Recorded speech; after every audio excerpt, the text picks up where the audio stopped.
राम भक्त हनुमान का साहस और भक्ति अद्वितीय थी। जब सीता माता का रावण द्वारा हरण हुआ तो पूरी वानर सेना उन्हें ढूंढने के प्रयास में जुट गई। श्री राम ने अपने सबसे विश्वासपात्र हनुमान को सीता माता की खोज का कार्य सौंपा। पूरा वानर दल चिंतित था, क्योंकि लंका तक पहुंचने के लिए समुद्र पार करना असंभव लग रहा था। लेकिन हनुमान ने प्रण किया कि वे हर हाल में माता सीता का पता लगाएंगे। जब वे समुद्र किनारे पहुंचे तो उनकी परीक्षा शुरू हुई। समुद्र की गहराई से अचानक एक विशाल नागिन उभरी। यह सुरसा थी, जो हर आने जाने वाले को निगलने का दावा करती थी। हनुमान ने मुस्कुराते हुए कहा, मां, मुझे अपना कार्य पूरा करने दो, फिर मैं तुम्हारे मुंह में आ जाऊंगा।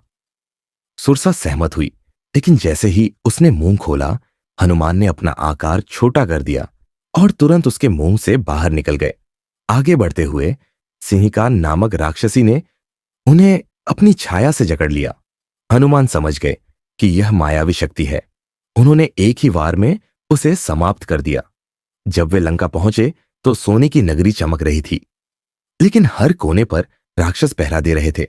हनुमान ने सूक्ष्म रूप धारण कर नगर में प्रवेश किया। रावण का महल और उसकी विलासिता देखकर वे क्षण भर के लिए ठिठके, लेकिन उनका ध्यान माता सीता को ढूंढने पर था। अशोक वाटिका में सीता माता को विलाप करते देख हनुमान का हृदय भर आया। उन्होंने धीरे से राम की अंगूठी उनकी ओर बढ़ाई और कहा, मां, श्रीराम ने यह भेजा है, मैं रामदूत हूं।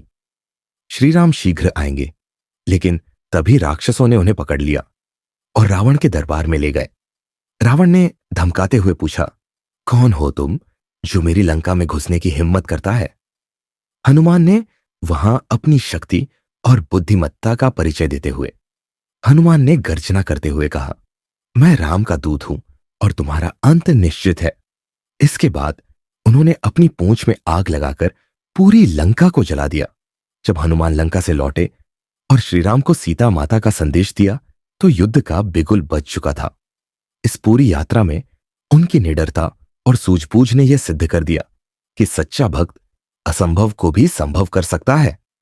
हनुमान की यह साहसी यात्रा आज भी भक्ति, साहस और निडरता का अद्भुत उदाहरण है।